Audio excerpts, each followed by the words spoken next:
Welcome to Satsang.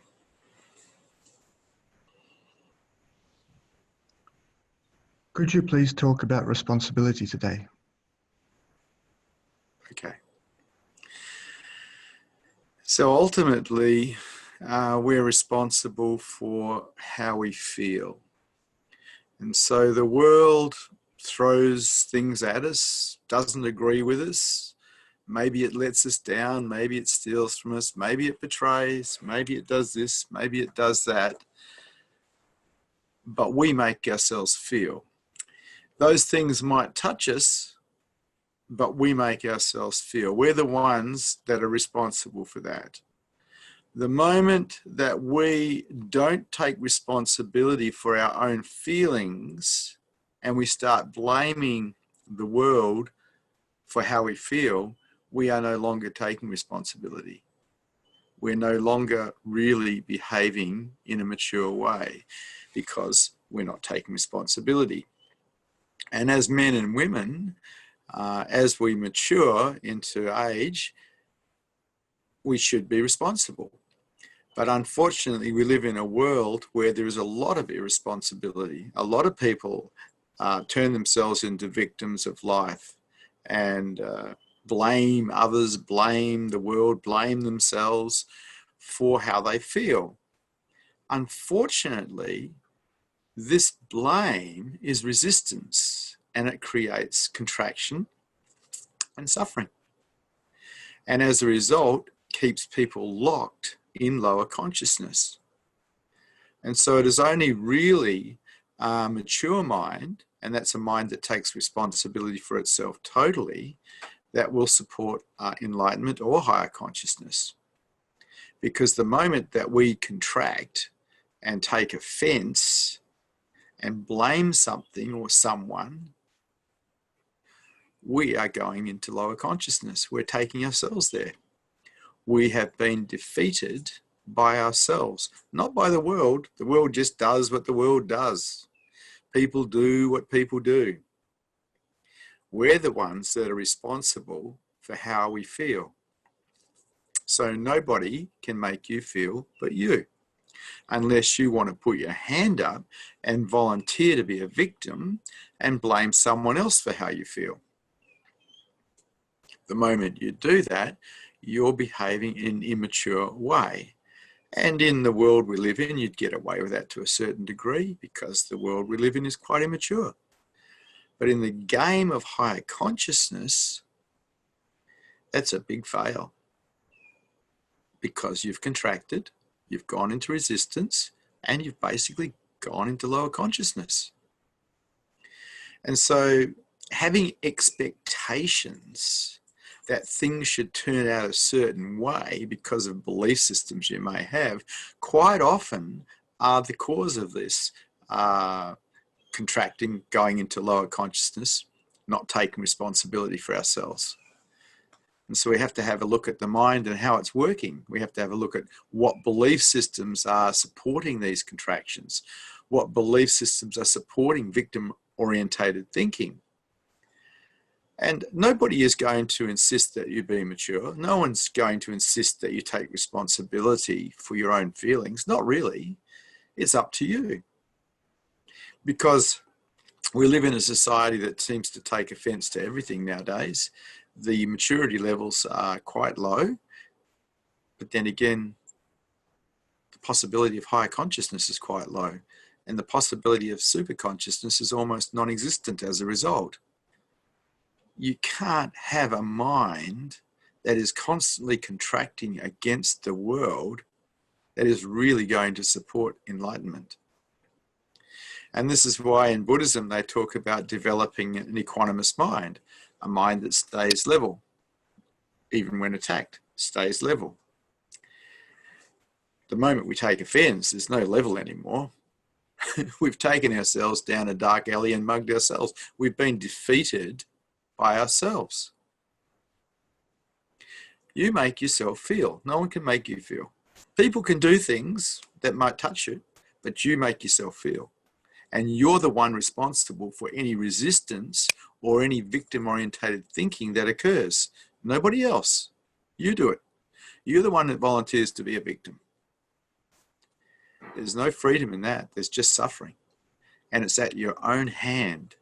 It's not the world or existence or some other person hurting you. It's you hurting you because you're not taking responsibility for you. That's how it is. I was very fortunate in that I learnt this when I was 19 years old. And I thought it was great to hear about this. Ken Keyes, in the Handbook to Higher Consciousness, outlined this at length, how we turn ourselves into victims and how we create suffering for ourselves and how it is actually a voluntary action. We volunteer to do it. We do not have to be victims. We can just see life as it is. Such is life. Or we can blame and blame and blame and blame. Play the blame game. Get other people to agree with us. Become absolute drama queens. But really,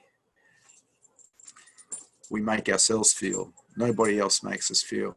We are 100% responsible for how we feel. Always. And if you're interested in higher consciousness, if you're interested in super consciousness, this is one of the things you've got to get. You make you feel. Stop blaming others, stop blaming the world, and stop blaming yourself. Stop being a victim so you can get free, so you can raise your consciousness levels. There is absolutely no chance while you're contracting and resisting life. You have effectively ruled yourself out of the game. That's your business. Are there any questions, any statements, any challenges to this teaching here today?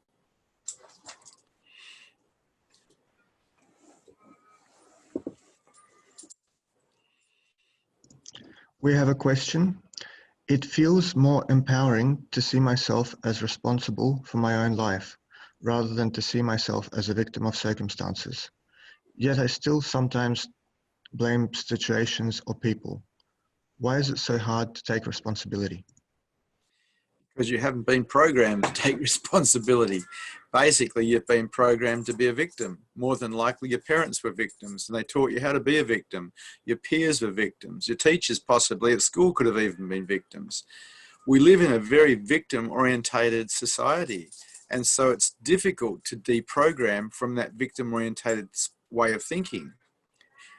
So of course you're going to fall back. When I decided to let go of victim-orientated thinking, it took a long time to stop because I came from a family that was victim-orientated and I lived in a society that was victim-orientated, always blaming something or someone for how I feel.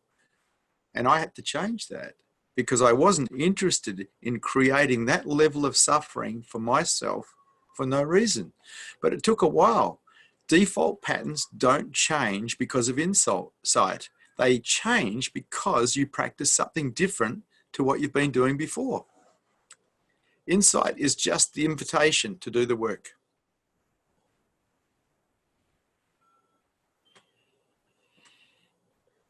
We have another question. Where do you draw the limit of your responsibility versus other people's responsibility? Well, if you hit my car and it's your fault, it's your responsibility.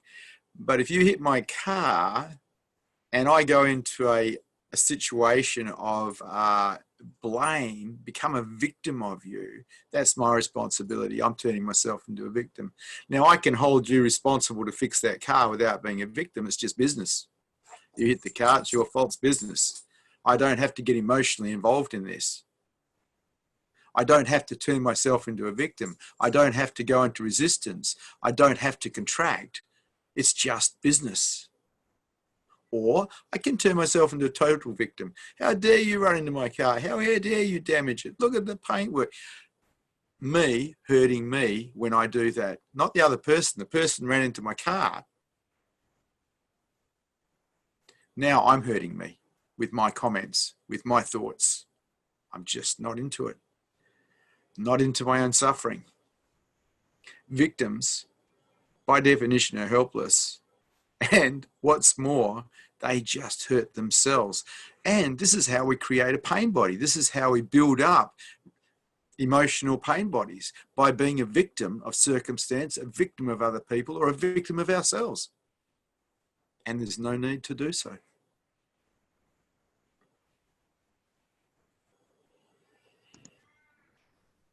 Next question is, you sometimes describe yourself as a fatalist, but do you believe that we can choose our destiny if we're responsible for it? Probably not. Here's the thing. I'm talking to you right now about victim-orientated thinking, which is a form of intervention. It's coming from an external source, in this case, me. You're not thinking of these things and reprogramming yourself. You're getting an external source to intervene. And we were programmed by our genetics, by our parents, by our schooling, by our peers. We never programmed ourselves. It all comes externally. And so this brings up the big question of, do we actually have free choice? And my understanding is we don't, because we run true to the patterns inside us that were put in there by other people. So how can we even claim that we're making our own decisions, really, if we didn't program us? It's worth having a look at.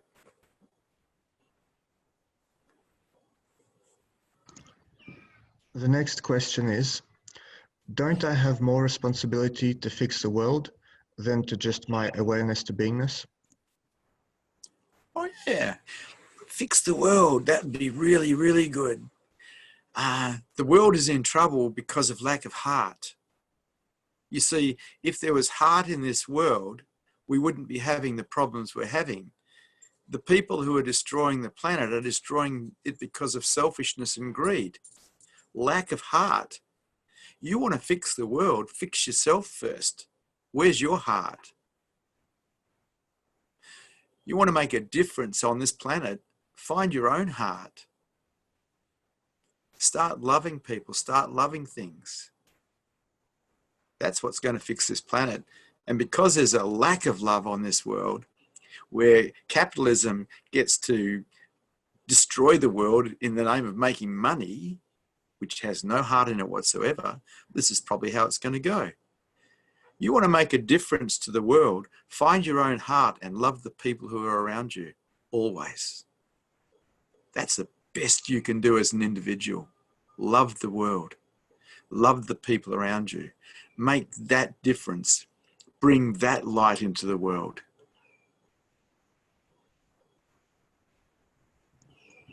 The next question is, does one have to have super consciousness to perceive love? Heck no. No, love can be there at any stage. It's just a matter of being open, really. In a moment of openness, you can experience real love. Unfortunately, closure tends to forbid us from perceiving it. And because a lot of people are quite closed as a result of their upbringing, they don't perceive a great deal of love.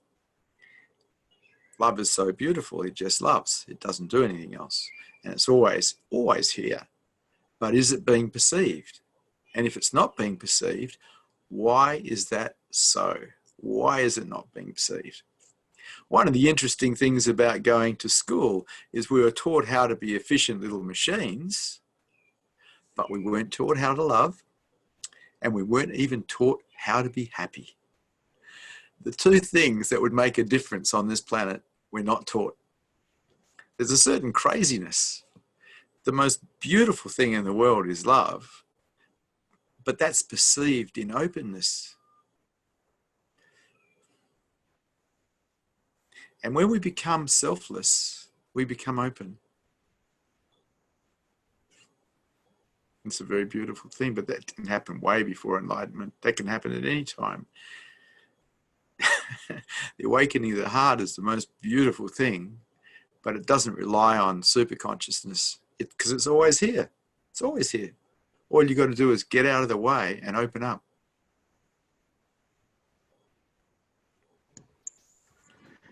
Can you serve the heart and remain totally unconscious?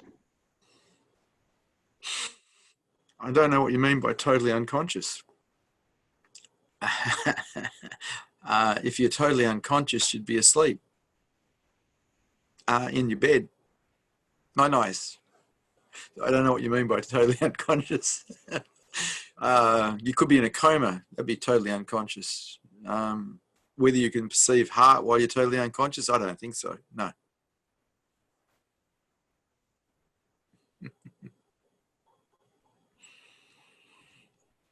Sometimes I get offended by others. When does my responsibility lie for my own experience? Always, every single time. How can you think that it's okay to be offended by others and think that somehow you're going to raise your consciousness levels? The two things do not go hand in hand. The moment we're offended, we've actually gone into resistance to life. And we're probably in a dream about it. Oh, how dare you offend me? We've just lost it. We've just taken ourselves down a chute into lower consciousness by taking offense. Have a look and see. We have the right to take offense, but if you're interested in higher consciousness, you're giving up your right to higher consciousness by taking offense. We are responsible totally for our feelings, 100%. The world just does what the world does, and the world is not going to change. It just does what it does. And if you open up and you find heart, which was the previous question, you're going to find that the world doesn't change. It's just as mean and just as aggressive as it was before you opened up. But because you've opened up, now you can perceive love. Now you can perceive the true jewel of consciousness. It's up to you. When we take offense and we become a victim, in a way, that's a form of violence. Have a look. Victims tend to get angry. Anger is a source of violence. Have a look.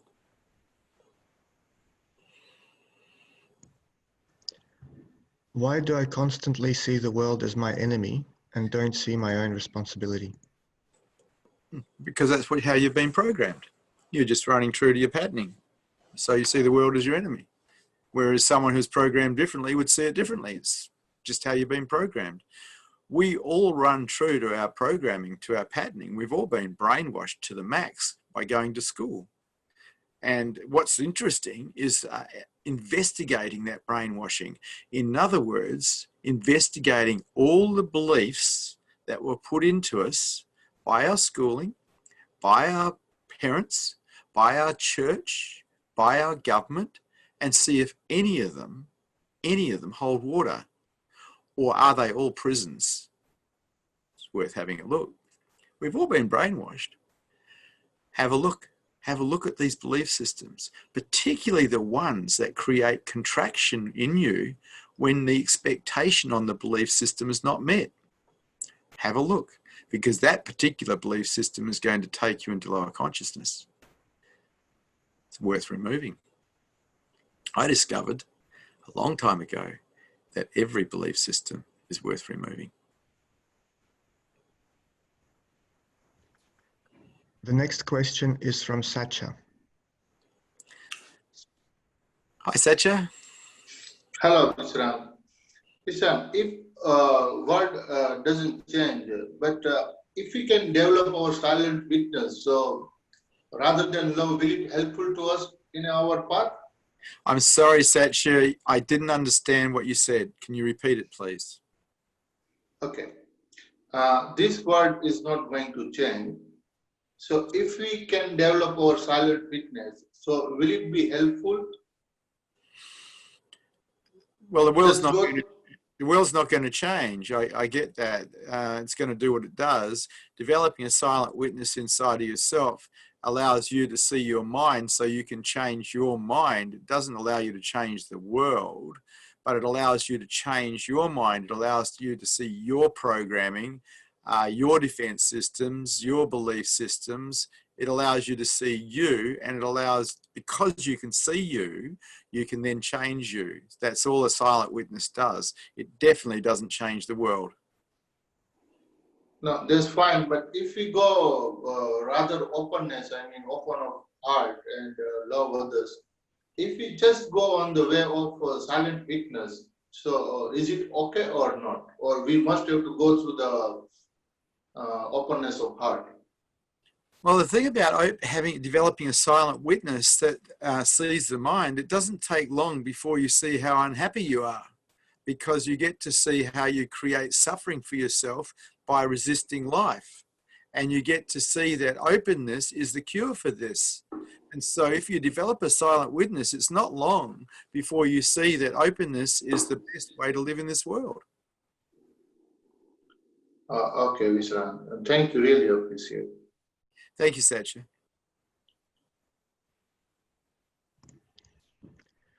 The next question is, when I sit with spiritual masters, I find myself as beingness, but I lose it when I go back to my day. Where does my responsibility lie for my own awakening and not just relying on the presence? Right. So when I used to sit with my spiritual masters, I used to find beingness also. And I decided that I wanted to find beingness 24/7, not just when I sat in satsang. So I investigated what it took to have that occur. And that was my responsibility. The awakened teachers that I used to sit with were offering the Buddha field that allowed me to find myself to some degree as truth, to find that peace, that silence, that stillness. But I wanted to find it inside of myself, not just externally with my teachers. So I had to learn what had to be done to facilitate that. And in listening to my teachers, I discovered it was meditation, self-inquiry, the practice of openness, the practice of putting yourself aside. And so that's what I practiced. It's not going to happen by itself. It's not going to happen because you listen to some spiritual teacher's words. It's not going to happen because you go into the presence of a teacher. That's just initiation. That gives you an idea of what's possible if you're willing to do the work to get you out of the way, because you are the problem. There isn't another one. You and your constant contracting to life, resistance to life because you think you get offended or whatever. And as you remove more and more of that contracting energy, that resistant energy, because of the belief systems you have, the higher in consciousness you go, the less trippy you become, and the less you suffer. But that's totally up to you. That is totally your responsibility. A spiritual teacher can show you the door, but only you can step through.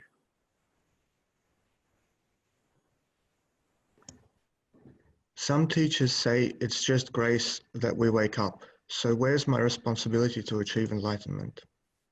I examined this in length. What is grace?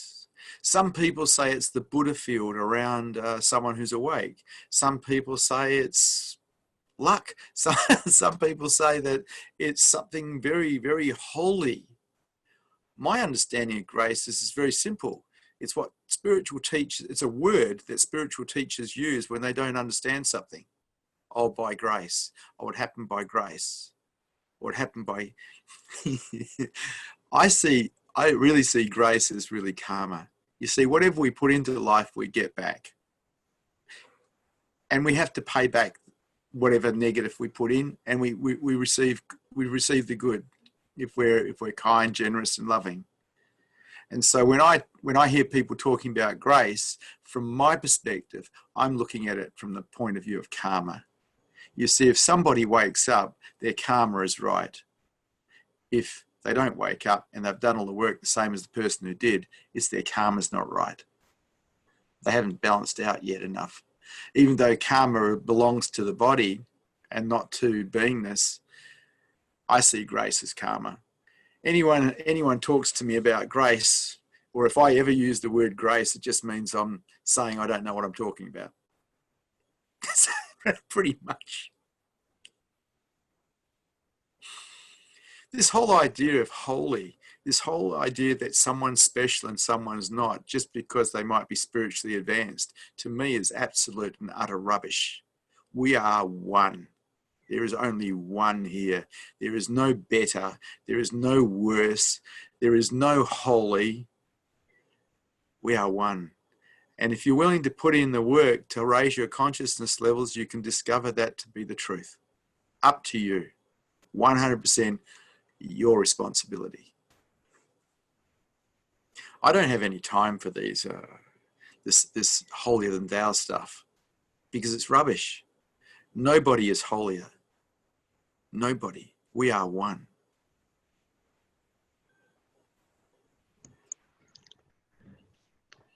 Anatole and Dawn ask, Vishrant, do you recommend practicing breath awareness?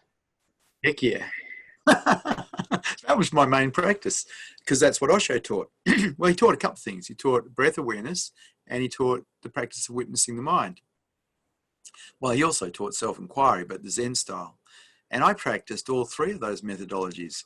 Watching the breath was one of my main things for meditation, which I did every day. And witnessing the mind also, and self-inquiry, Zen style, I did. And so yes. Do I recommend it? Yes. My master Osho Rajneesh recommended it, and it changed my whole life. It got me to become more present. It got me to see through my mind. It got me to find myself as truth in glimpses, which gave me the thirst to go further. So the answer is yes.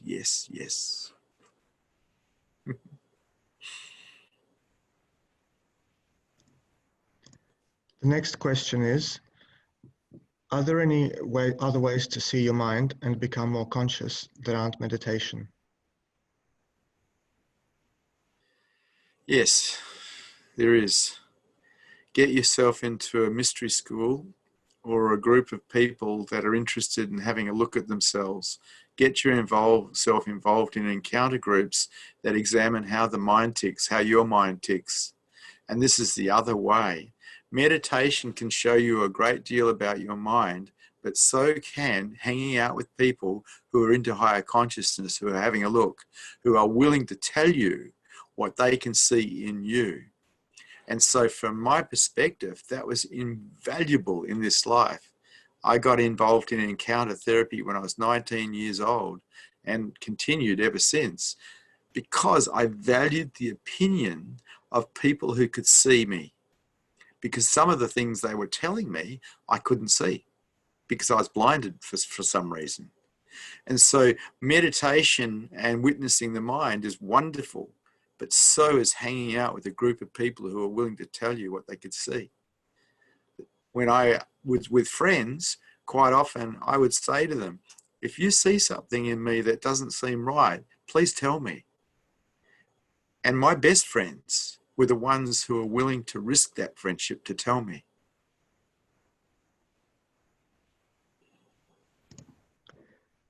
The next question is, what is self-inquiry Zen style? Aha. Self-inquiry Zen style is, well, quite often it's done with two people, but it can be done with one. So you've got a partner and the partner says, tell me who you are. And then you answer who you are. And you keep answering who you are. So they may say, tell me who you are. And you may say, well, I'm a man.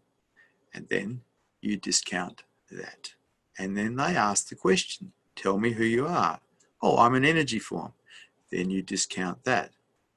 Then they ask, tell me who you are. Now there was courses called enlightenment intensives where you do this back and forward for 7 days, all day long. I had a few of those back in the 80s. Blow your mind stuff. And during those particular courses, I didn't get a great deal out of them except headaches. But what happened was I continued that particular methodology by myself when I used to walk along the river in Adelaide, in Perth, asking the question, who are you? Answering it, and then letting the answer go. In other words, discounting the answer. And one morning in 1987, while asking this question, while walking on the beach, I'd been doing it for hours, just for fun, I found myself as the universe. So it works.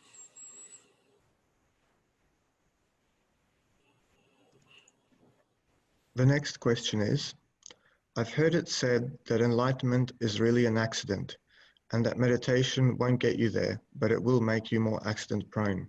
What do you think? Yeah, I've heard that said too. You see, you can't really enlighten yourself. You can prepare the ground for enlightenment to occur through developing a mind that is equanimous, a mind that doesn't react, a mind that is very present to reality, because beingness, of course, is real. You can self-inquire, Zen style, Advaita Vedanta style. But enlightenment is by grace. It's an accident. Either you're ready for it or you're not ready for it. Either it happens or it doesn't happen. You can get 1,000 glimpses and still not be enlightened. Though some people think they have a glimpse and they are enlightened. That's not enlightenment. Enlightenment is being awareness, being aware of itself continuously, 24 hours a day. Beingness, being aware of itself, 24 hours a day. Or isness, whatever you want to call it, God, whatever you want to call it, aware of itself, 24 hours a day. That's enlightenment. Until then, there can be practicing. After enlightenment, there is no more practice. It's over. It's finished. Because the one that did the practicing is no longer there.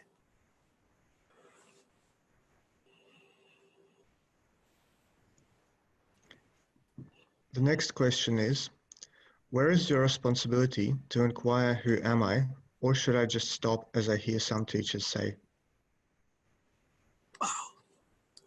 I remember Ramana Maharshi being asked this question. When should I stop self-inquiring? When should I stop asking the question, who am I? And he replied very simply and said, when there is no one left to reply, that's when you stop. And I agree with Ramana Maharshi 100%. So as far as other teachers who say stop, I disagree with them totally. Don't stop. Put your totality into it, because only totality can bring you home, nothing else.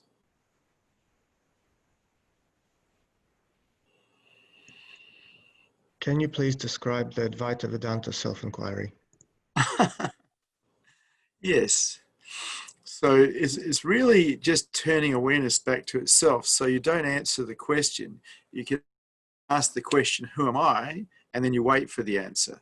Or you can ask, who's aware? So say a thought arises in your mind and you ask the question, who's aware? And there's the potential for awareness to turn back to itself. And so nothing happens. Another thought appears. You ask the question again, who's aware? Or what's aware? Because really we're a what rather than a who. What's aware? Nothing happens. Another question arises, another thought in the mind arises. Question, what's aware? This might go on for hours, could go on for minutes, could go on for days. But the potential is that awareness turns back to itself. And then you have Satori. And so it's an effective methodology for finding yourself as truth. But it's not necessarily an effective methodology for finding yourself as in an ongoing way. Because unless the mind has been prepared for what is found, it's likely to start contracting or operating some form of ownership, and awareness will leave itself and come back totally to the mind again. And then there's a sense from the mind's perspective, oh, that's been lost. Well, all that's happened is awareness has shifted back to the mind and away from itself. In someone who's awake, awareness has turned onto itself and is locked on itself, like two big, strong magnets together. So whatever the mind does, it doesn't matter anymore. But that's pretty advanced stuff. And so self-inquiry Advaita Vedanta style is simply asking the question, who's aware, or who am I, over and over again, and not answering it. And it can be done with another person. They can ask you the question. there are different methods that work and different variations of that. One of them that I noticed was describe the emptiness that you are. And awareness has to look back at itself to do that.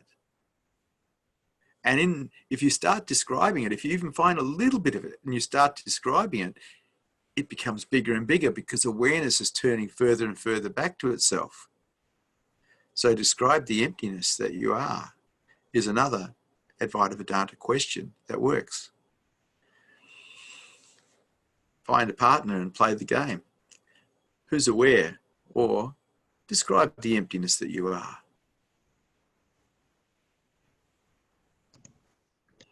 How do you take responsibility for your state of consciousness in this moment?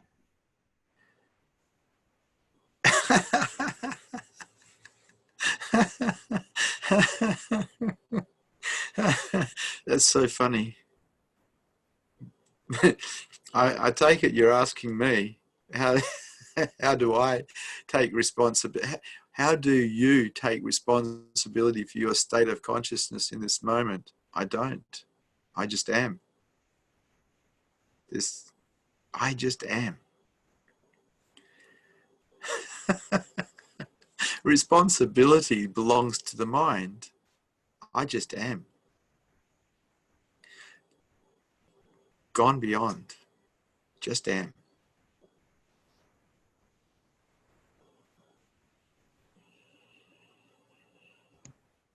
Would I suffer less if I was able to take ultimate responsibility for everything? Around about 99% less. The reason that people suffer so much is because they resist life. They turn themselves into victims of life. They blame. Man, that causes so much suffering, and not one bit of it is required. One of the best things I ever learnt in my life was not to be a victim. And I was lucky enough to have that intervention when I was 19. How brilliant to not be a victim of life, to not resist life. How brilliant is that? How much less suffering you have if you don't see yourself in that light where you get to blame other people or situations or yourself. It's brilliant.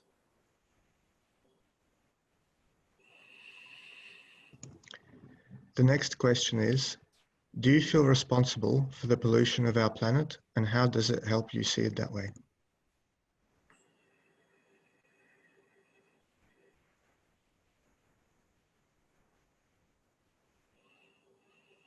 Truthfully, I don't think about it.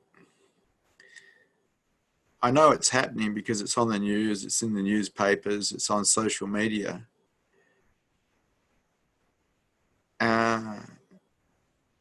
The way that I live, I'm not into polluting really. I'm not into littering. I'm a vegan.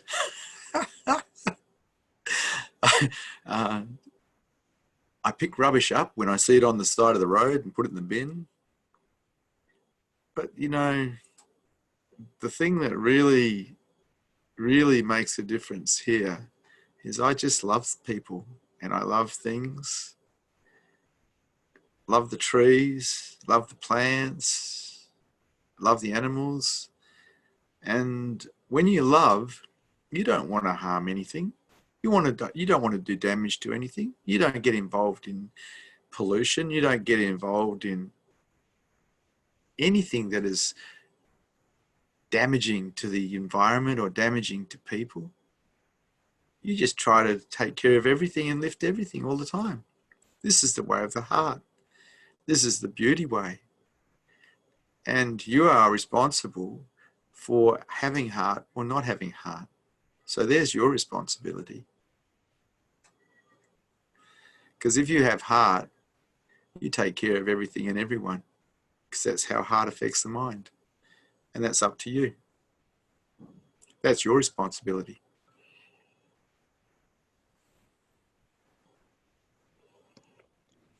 Emma has a question. Hi, Emma. Good morning. How are you? Well, I'm the same as I was yesterday morning. I don't tend to vary much. I tend to be profoundly content for no reason. Mm. Lovely. Hmm. I want to know, is there a purpose to cultivating healthy boundaries when you're aiming towards selflessness? When you're trying to cultivate heart and selflessness, caring for other people? Yeah, I have a healthy boundary. I've just got a new puppy. He's 6 months old, and he likes to jump on me after he walks in the mud. And I'm teaching In what? about healthy boundaries. Is that what you're talking about, Emma? Yes, yes. Look, man, if we don't have boundaries, it's like with, I've brought up 3 children. If we don't set boundaries for them and enforce the boundaries, they grow up feeling unsafe and they grow up corrupted. Boundaries are required if in life. We have to have boundaries to make it work for ourselves and work for others. It doesn't mean you have to close just because you have a boundary to the dog because he's got dirty feet and wants to jump on you. You don't have to close to tell him not to do it, you know. But he doesn't understand English, so it's difficult. So what I do is I have him on a lead. His English might get better as he gets older. We'll see. The boundaries in life are essential. There's a lot of people out there who walk all over you unless you tell them to stop, you know. And there's a lot of people who abuse you unless you tell them to stop. This is the world we live in. But you don't have to close to do it. You can stay open and say no. Saying no is not against the heart. Not if you. The only time you go against the heart is when you close. You can say no from an open space.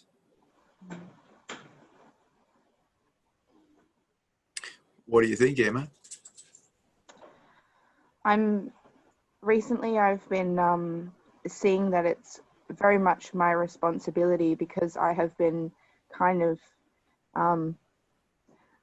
asking for it on my oh so welcoming shoulders, and I feel like I'm not really honoring this emotional capacity or the space that I have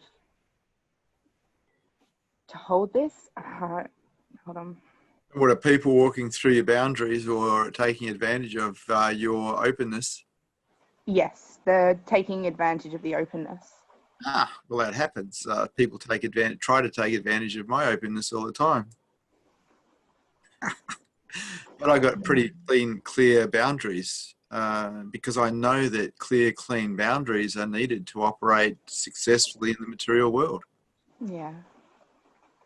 How can I be sure when I am setting a healthy, clean and clear boundary and when I'm just trying to be selfish?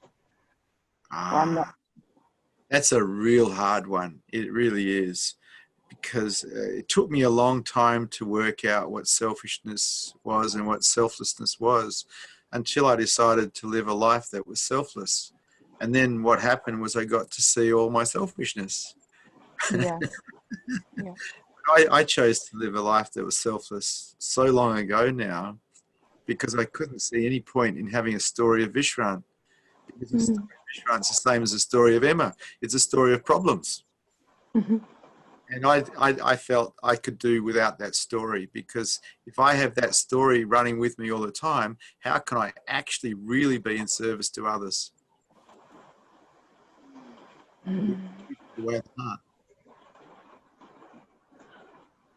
Thank you. Thank you, Emma. The next question is, why do you teach responsibility as part of your teaching about higher consciousness and enlightenment?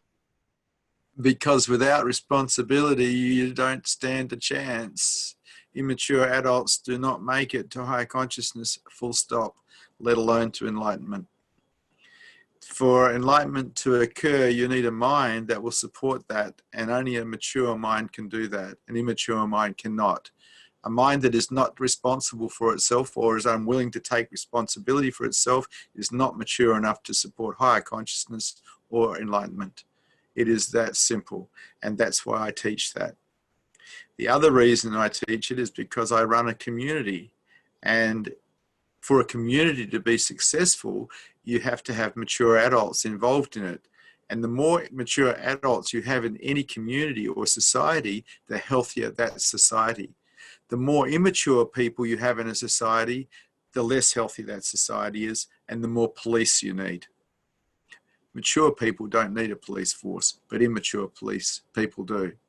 They need policing because they don't take responsibility for themselves. And so there's a few reasons. One is that you can't raise your consciousness levels if you're immature and don't take responsibility for yourself.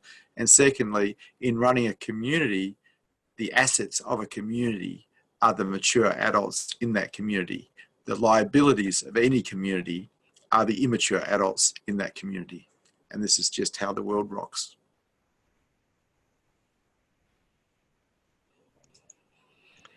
The next question is, how can I be conscious of who I am all the time? To do that, you'd have to be awake. So that's enlightenment. To be aware of, for awareness to be aware of itself continuously is enlightenment. And so you ask the question, how can I be conscious of who I am all the time? Well, the I doesn't become conscious at all of who it is, because the I is not real. Awareness itself becomes aware of itself continuously. That is enlightenment. That is consciousness. That is brilliant. The I is just a dream. It doesn't even make it to enlightenment because it's a dream. It's a figment of your imagination, and without imagination, it doesn't actually exist. It's not real. Beingness, on the other hand, is absolutely real. Awareness, pure consciousness, is absolutely real, and it is always here. And so when it is aware of itself, you are conscious of yourself all the time, but not the small self, the big self, beingness, everything. And so the question, how can I be conscious of who I am all the time? You can't, because you're not real. The I is not real. It disappears and awareness can find itself. That's best.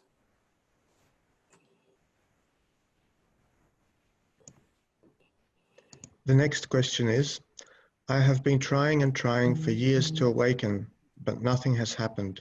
Why is this? I have no idea. Why would I know? Why don't you come and talk to me? Why don't you come and sit with me and we'll see? Say you've been trying for years and years to awaken. Have you tried sitting with an awakened teacher and following their instruction? When I was with my teachers, it was pretty simple. I listened and I followed their instruction to the letter. The idea that you can do enlightenment by yourself is a myth. It's too hard. The ego is too strong in its survival mechanism. You need someone who's ahead of you to show you the way. That's my understanding. That was my way. I did a lot of the work on my mind and undoing the mind by myself. But basically, before awakening, I was with enlightened teachers for many, many, many years. Because their intention is to undo you and show you truth as self. Trying to do it by yourself is very difficult. Very, very, very difficult. In the presence of someone who's awake, you can start to find your mind expanding. You can start to find the silence and stillness as yourself.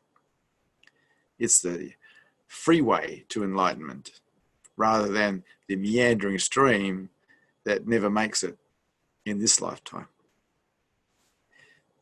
The thing about being with an awakened teacher or an enlightened master is they are dangerous to your ego.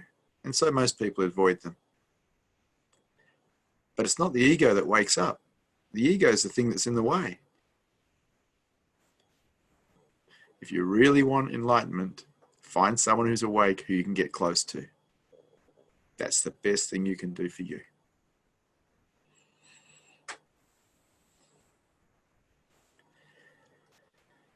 The next question is, how do I not use spirituality to escape feelings that I don't like? No, don't use it. You can use certain methodologies of spirituality to get away from your feelings. You can even use Satsang, because in Satsang you can lose your mind and all your suffering disappears suddenly. But the one thing that I've noticed that you can't use to escape with, that is a spiritual practice, is the practice of openness. And you can practice openness without anyone knowing while you're in the marketplace all day long. And it cannot be used as a methodology to escape anything. It is really cool. And that's why quite often I'll say that openness counts for everything. Up to you. You probably won't want to use it because it won't help you escape. It's up to you. Human beings are just massive escape artists. They really don't want to feel things that are uncomfortable. So they'll use every spiritual tool to escape. Self-inquiry, meditation, asanas, chanting, yoga, the whole bit. They'll use everything to escape. But the one thing you can't use to escape, that is a spiritual practice, is openness. And openness supports heart and it supports awakening. Up to you.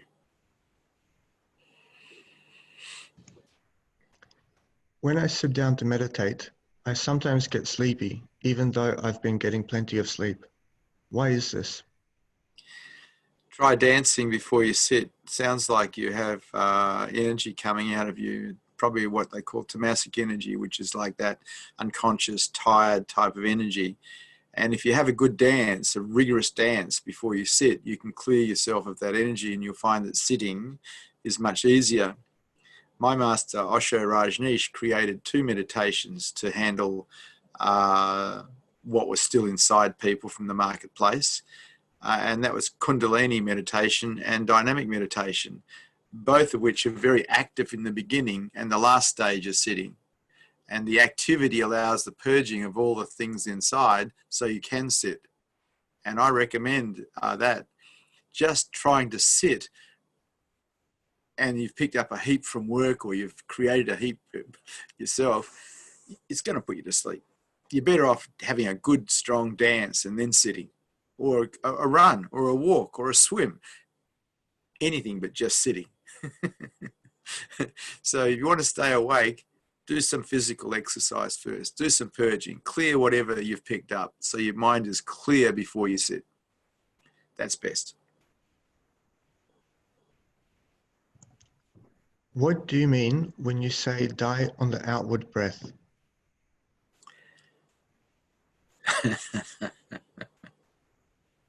So you breathe out and you're just dying. You go, ah. It's like a complete let go. It's like, ah. It's like it's the last breath you're ever going to let go of. And as you're breathing out, your whole body is relaxing in that outward breath because it's just, ah. And so you can use the outward breath to let go of everything. It's brilliant. It really is. I used the outward breath for years and years and years just to let go of things. Because when we hold our breath, we're holding on to things. And you find that people who are fearful quite often are breathing very, very shallowly. We can even let go of fear by breathing out fully. Just that, let go, let go, let go. Die.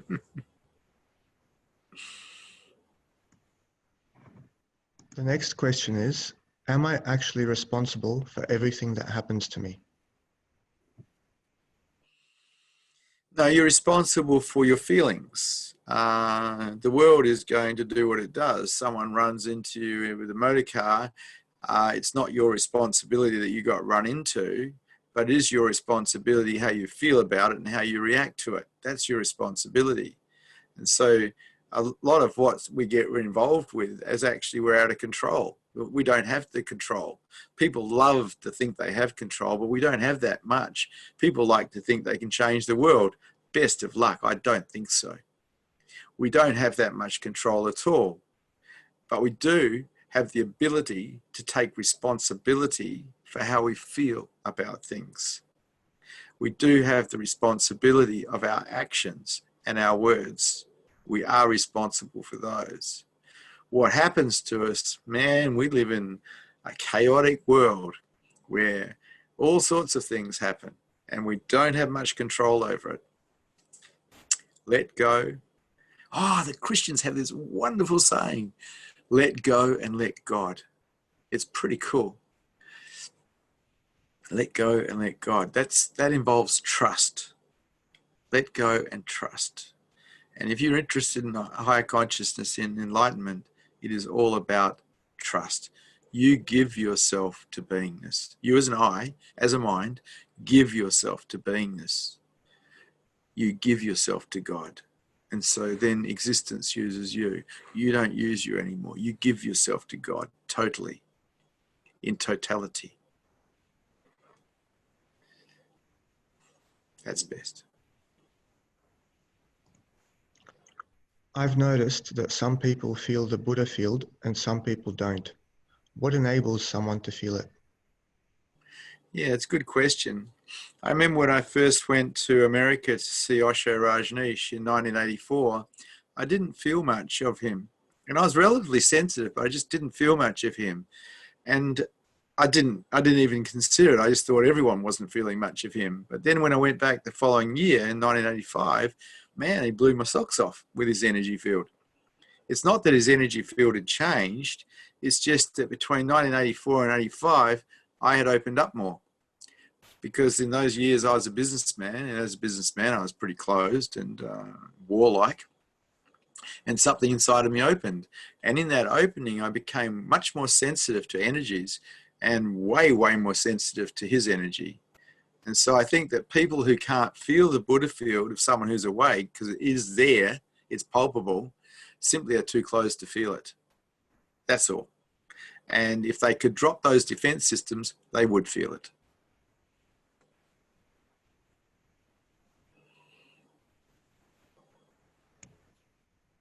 The next question is, are our thoughts really our own? Your guess is as good as mine. It's interesting, isn't it? You have a thought and you think it's yours. Is it? I've been pondering this one. I've been pondering this one for so long, it's not funny. Where do the thoughts come from? I now am quite okay with I don't know. The only reason we want to know is somehow we want to be in control. And I don't care about control. I like to step into the unknown, like the cosmic fool, with not knowing. So much freedom in that. There's no freedom in constantly trying to know. All you're doing is constantly trying to control. Let go. Step into the unknown without knowing what's going to happen. Be free. Let go. Become like a little kid again. Not knowing. Wonderment occurs. All our knowing so we can control keeps us stuck in our heads. Let go. Be free. Step into the unknown without looking. Trust. Trust.